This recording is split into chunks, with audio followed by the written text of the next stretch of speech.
Back off. Her voice came out steadier than she had any right to expect. There were 5 of them, large men in work boots and denim, standing in a loose arc around an older man who was down on one knee beside his motorcycle, on the gravel shoulder of Highway 17. The bike had gone over. Oil was still spreading from beneath the engine in a dark widening stain. The man was trying to get back to his feet and not quite managing it, and the one nearest to him had his boot positioned in a way that was not accidental. Bridget Lavoie had pulled her truck off the highway because she saw the bike down from 300 meters away.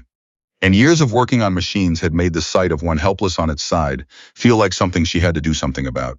She had not planned beyond that. She was 26 years old. She had a half-eaten granola bar in her jacket pocket, grease still worked into the creases of her knuckles from the afternoon's jobs, and a tire iron she'd grabbed without thinking from the cab before she got out. "Lady," said the closest one, thick through the shoulders, a face like he'd started an argument with a wall and the wall had won. "You need to get back in your truck." "He needs help," Bridget said.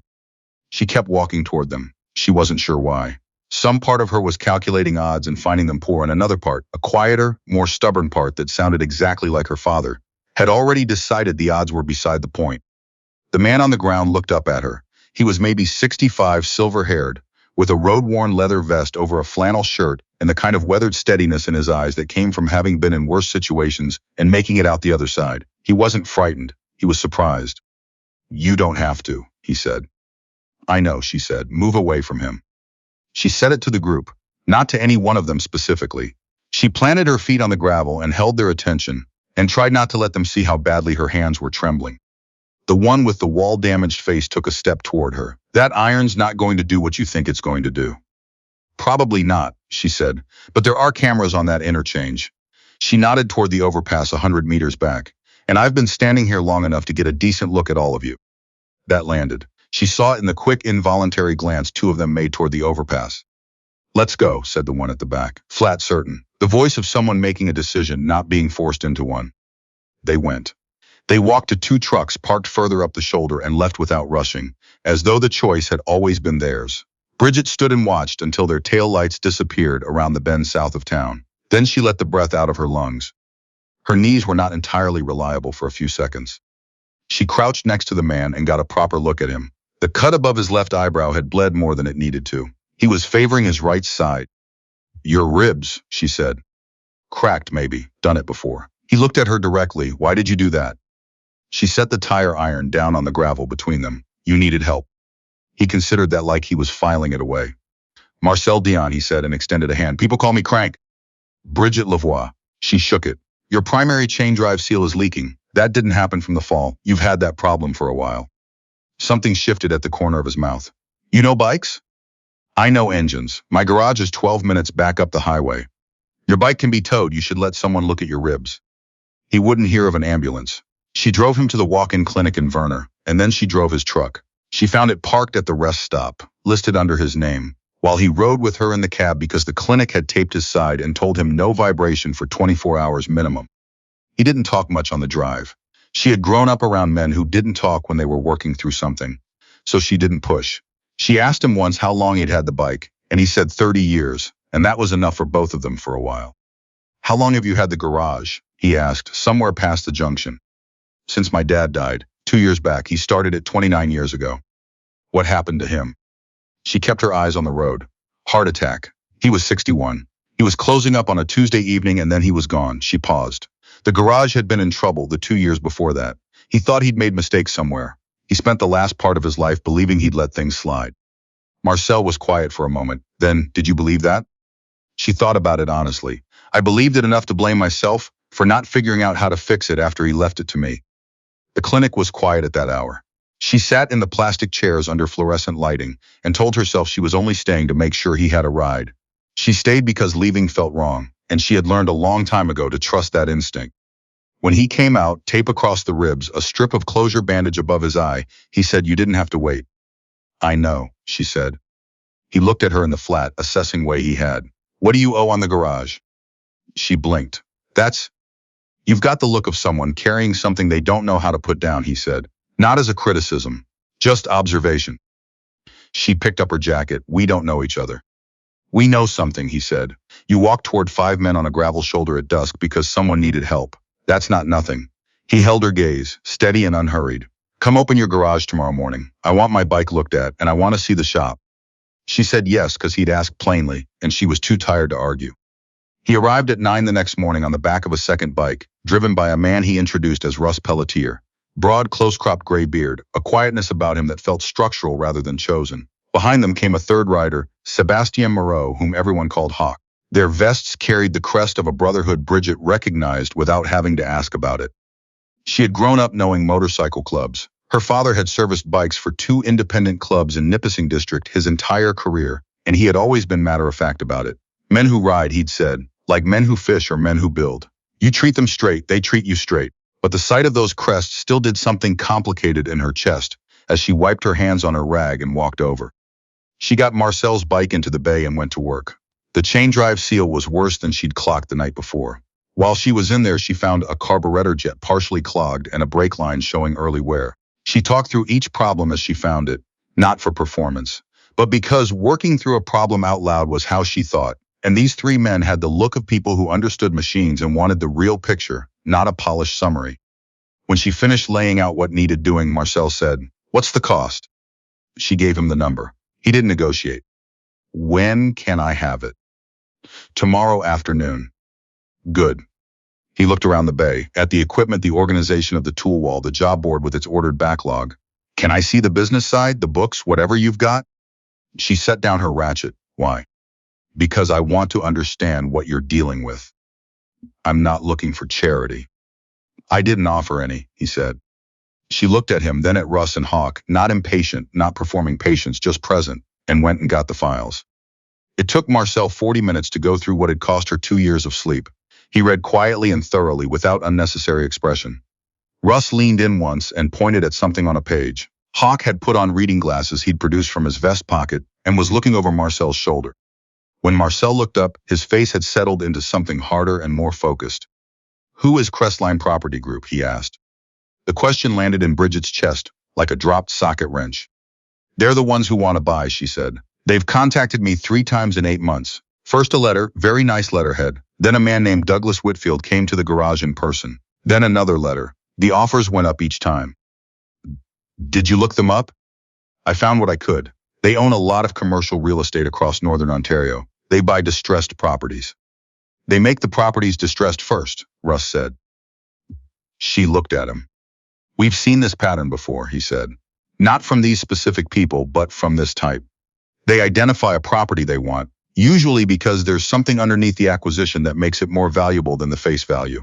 Development rights, infrastructure proximity, a corridor connection. Then they calculate what it costs to buy clean versus what it costs to make the acquisition easier first." He paused. "So they make it easier. Customers finding reasons not to come back. Rumors that start and can't be traced. Inspection notices triggered by complaints you didn't know were filed. Financing that gets complicated for no clear reason. It's not dramatic, it's just friction. Enough friction over enough time, and a business that was doing fine starts looking like it's failing. And the owner who's been managing all of it eventually looks at the offer and thinks maybe it's time to cut losses." The garage was very quiet. "My dad lost 4 large accounts in his last 18 months, Bridget said. Her voice had gone somewhere level and strange. 4 accounts that had been with him for years. He thought it was the economy. He thought. She stopped, looked at the floor, looked back up. He thought he'd done something wrong. He spent the last part of his life believing he'd somehow let everything slide." Marcel was watching her. "Was that them?" she asked. "I don't know yet," Marcel said, "but I intend to find out." The mechanic who had spent 2 years trying to fix something had just understood that the most important broken thing in her world might not have broken by accident. She didn't cry. She'd gotten good at not crying after her father died. There was too much that needed doing, too many decisions, too many people who would read tears as weakness. She'd learned to let the waves come through her and keep moving. But this one was different from grief. Grief, she understood. Grief was clean in its terrible way. This was finding out that the story she'd been carrying for 2 years might be wrong. That her father, the man she'd been living with in memory as someone who'd lost his footing near the end, might have been lied to, systematically and deliberately, by people who had calculated exactly how much pressure he could absorb before he broke. She made coffee because she needed something to do with her hands. She made enough for 4 and put it on the workbench, and nobody said anything for a while. It was Hawk who spoke first. He'd pushed his glasses up on his forehead and was looking at her. "Your father was from around here originally?" "Born and raised in Verner. Opened the garage when he was 32. I might have met him, a rally outside Sudbury, maybe 12 years back. A man named Paul Lavoie? Bridget went still. That's him. He had a rebuilt Bonneville he'd done himself. We talked for nearly 2 hours about overhead cam timing. Hawk paused. He was the kind of man who made you feel like you'd known him your whole life. He talked about his daughter, said she could read a machine the way a doctor reads a patient, said she was going to be better than him someday. Bridget's throat closed entirely. She walked to the bay door and looked out at the lot for a moment. The morning was overcast and bright in the particular way of northern Ontario in September, and a car slowed on the highway, seemed to consider turning in, and then didn't. She watched it go. She thought about how many times in 2 years she'd watched that happen, and told herself it was the season, or the economy, or bad luck. She turned back. What do you need from me? Marcel looked at her steadily. Everything. Every letter, every inspection notice, every account that stopped coming, every piece of paper connected to your business in the last 4 years, and the names of any other business owners on this stretch of highway who've been approached by Crestline or any connected company. I know some of them, she said. Then we start there. She looked at these 3 men in her father's garage, their worn leather, their road-tested patience, their eyes that had seen more than they would ever explain, and she asked the question directly. Why does this matter to you? Marcel set down his coffee. He was quiet for a moment, not evasive, just choosing. Your father did something for me a long time ago, he said, nothing dramatic. He fixed a bike that had broken down on a highway at 11 at night, wouldn't take money for the parts, and told me to pay it forward to the next person who needed it. His jaw tightened slightly. I heard he was having trouble, maybe 8 months before he died. I kept meaning to come up and look into it. I waited too long. You didn't know, Bridget said. No, but I knew something was wrong, and I waited anyway. That's on me. He held her gaze. I'm not waiting this time. She spent the rest of that day pulling files. There was more than she'd realized she'd saved. The mechanic's instinct to document, to keep receipts, to note when something felt wrong even when she couldn't name why. The letters from Crestline, a township notice about a zoning inquiry that had never resolved. 2 emails from former clients with identical vague language about changing service arrangements. A voicemail she'd kept without knowing quite why from 7 months back. A man identifying himself as being from the county land registry, asking questions about the property boundaries. She spread it all across the workbench and went through it piece by piece with Marcel and Russ. This voicemail, Russ said. Any follow-up from the land registry? None. I thought it was routine. It was mapping. They were figuring out what they had to work with. He photographed the transcript she'd written out at the time. You've kept better records than most people do. My dad taught me. He said a garage that doesn't document is a garage that's always surprised. She paused. He kept records about everything. After he died, I went through his files looking for financial documents, and I found notes going back 20 years, dates, details, what was said in every significant conversation. I used to think he was just particular about it. Marcel looked at her steadily. Do you still have those files? Bridget's breath stopped for a moment. Yes. Can we see them? She drove home during the lunch break and came back with 3 banker's boxes from the hall closet. Boxes she hadn't opened in over a year because it hurt too much to sit with them. She set them on the floor of the garage and stood looking at them. Take your time, Marcel said. She opened the first box. Her father's handwriting looked back at her from the first page, neat, deliberate, the handwriting of a man who had learned that words written down lasted longer than words spoken. Customer records, yes, but also observations. Things he'd noticed and written down because they felt important even when he couldn't say why. Notes about Highway Commission decisions affecting commercial zoning on Route 17. An entry about a sedan that had driven slowly past the garage twice in 1 week, and both times slowed to take photographs. An observation about a conversation with the owner of a welding shop in Field, who'd mentioned a development company, asking questions about properties along the corridor. And then, near the bottom of the second box, in a folder dated 22 months before he died, a letter from Douglas Whitfield of Crestline Property Group.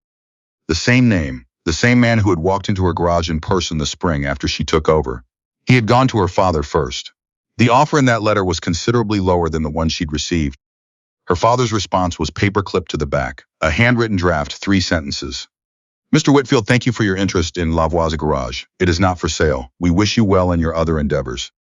And below the draft, in smaller writing, as though he'd been thinking aloud rather than recording for the file, find out who owns Crestline at the top.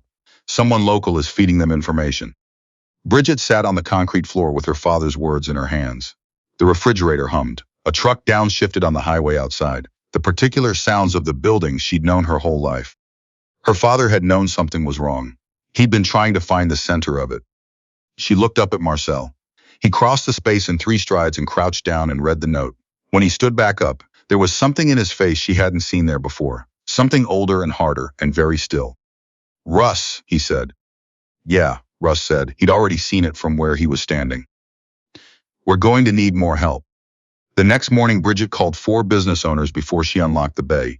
The first name Russ had pulled was Jacqueline Boulet, who had owned a welding and fabrication shop on the highway for 23 years. Past tense. She'd sold 14 months ago to a numbered company that Russ had traced back to Crestline through 2 layers of registered names. "Jacqueline," Bridget said, "my name is Bridget Lavoie. I own Lavoie's garage on Route 17. I think the same people who took your shop have been working on mine." A long silence, then Jacqueline said, "How did you get this number?" "A friend gave it to me." "What kind of friend?" Bridget thought about Marcel Dion and how to describe him. "The kind who pays attention and keeps promises," she said. They met at a diner in Sturgeon Falls that afternoon. Jacqueline Boulet was 58, with the calloused hands of a woman who had worked metal her whole life, and she sat across from Bridget with the posture of someone who had been carrying something heavy alone for long enough that they'd stopped expecting it to get lighter. "My shop was solid," Jacqueline said. 18 months before I sold, I had 3 industrial accounts and a waiting list for custom work. Then the accounts started dropping, 2 in 6 weeks.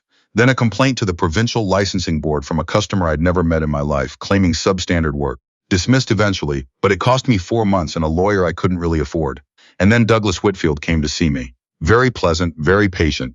She looked at her coffee. I knew something was wrong, but when I tried to find something to grab onto, there was nothing there. It was all smoke. "Did you ever hear my father speak at a business corridor meeting?" Bridget asked. "He attended the ones Alain Forget ran for the district." Jacqueline looked at her directly. "He did. The last meeting I attended, he stood up and talked about a pattern he'd noticed. He'd been comparing notes with other owners along the highway. He described a corridor, 6 or 7 properties that, if you drew them on a map, formed a continuous commercial strip that would be very attractive to a large-scale developer.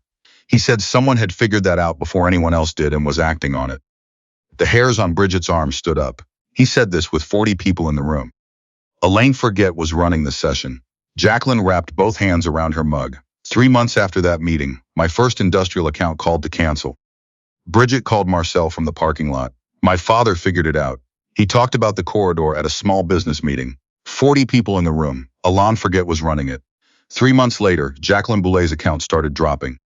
Marcel was quiet for exactly 2 seconds. "Is Forget still in that position?" "Checking now." She pulled up the district website on her phone. "Current listing, still there. Find out what you can, don't contact him yet." A brief pause. "How did it go with Boulet?" "She's in. She's been isolated with it for a year and a half. The moment she had someone to talk to, it came out of her like pressure from a cracked line." "There are more," Marcel said. "There are," she said. "I can feel it."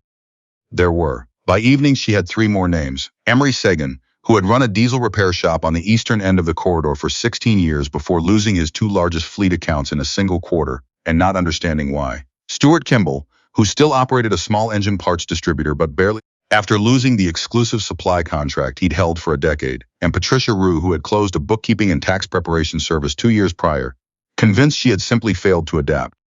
Patricia Roux was 63 and sharp, and she had a folder. 4 years of it, she said, sitting across from Bridget in her kitchen the following morning, sliding the folder across the table.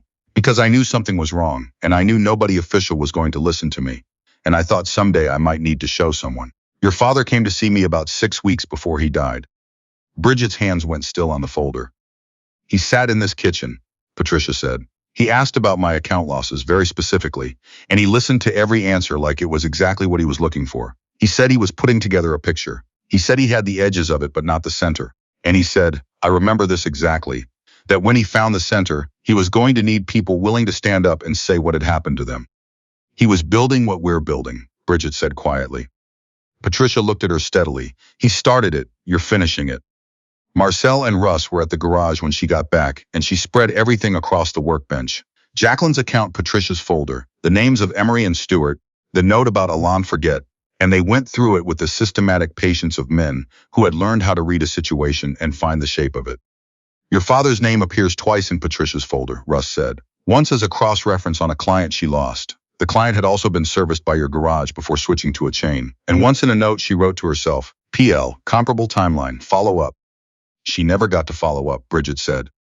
He was close enough that someone at that meeting decided he was a problem, Marcel said. She looked at the floor, the concrete her father had poured himself, the October weekend with borrowed equipment and two friends helping, a story she'd heard her whole childhood, and she thought about him standing up in a room of 40 people and naming what he'd seen, not knowing who in that room would hear it as a threat and pick up the phone the next morning. The lawyer Marcel brought in 3 days later drove up from Ottawa in a car that had seen better days and introduced herself as Céleste Marin. She set her briefcase on the workbench without ceremony and said, "Tell me everything." They told her everything. She listened for 45 minutes, then picked up her pen.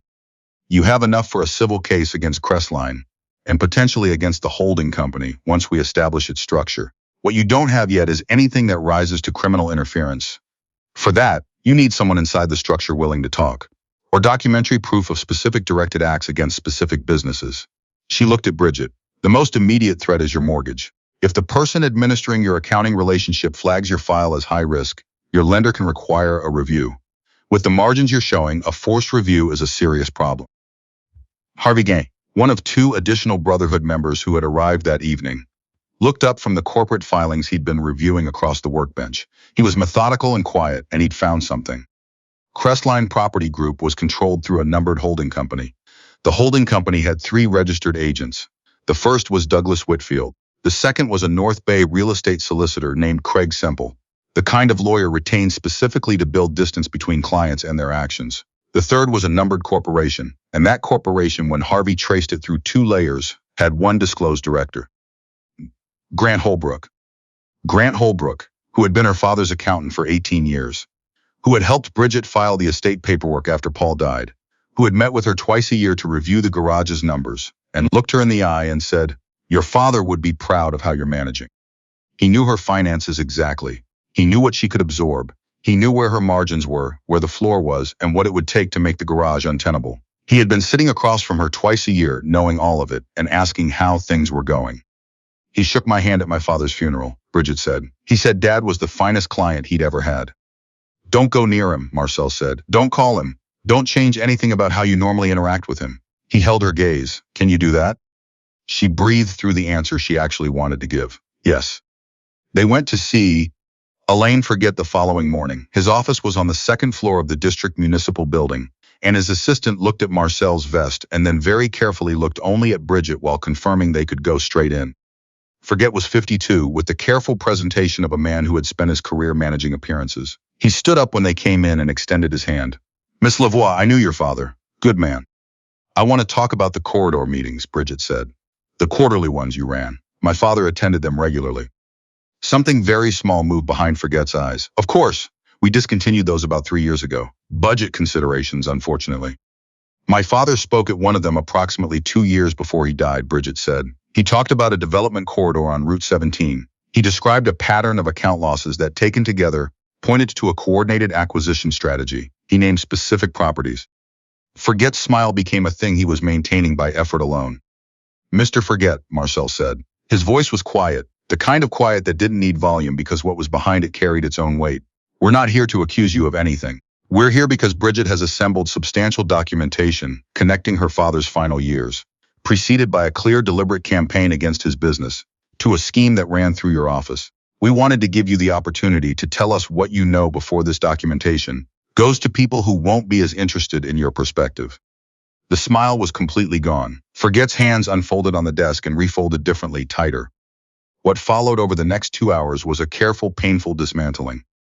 Forget had been approached by Craig Semple nearly 5 years prior.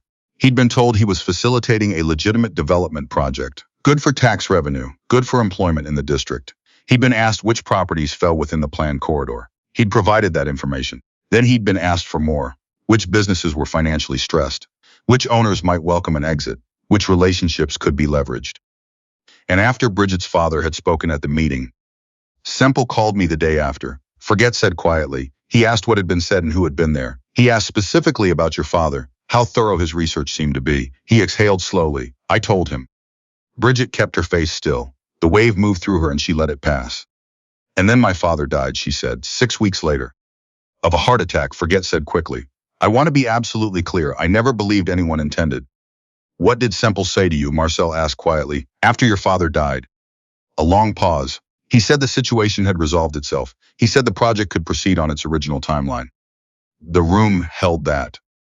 Forget cooperated fully. He provided written contact records, 2 emails from a personal account he'd kept separate from his county address, because some part of him had always known he might need them, and a detailed recollection of every conversation. Celeste took his formal statement. His attorney negotiated the terms. He would not walk away without consequences, but he would walk away with less than he feared and more than he deserved, and that was the deal.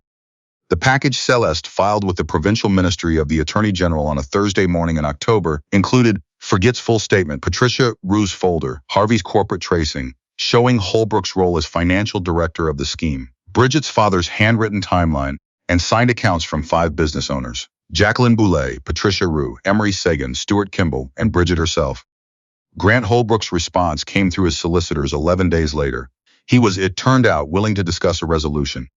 The formal agreement that eventually followed included a written acknowledgement, explicit, unambiguous, no passive voice, no corporate euphemism, of the coordinated targeting scheme and its effects on each named business, monetary restitution for those who had lost their livelihoods, a commitment from Crestline Property Group to withdraw all pending approaches to properties along the Route 17 corridor, and the dissolution of the numbered holding company through which Holbrook had controlled the financial architecture of the whole operation.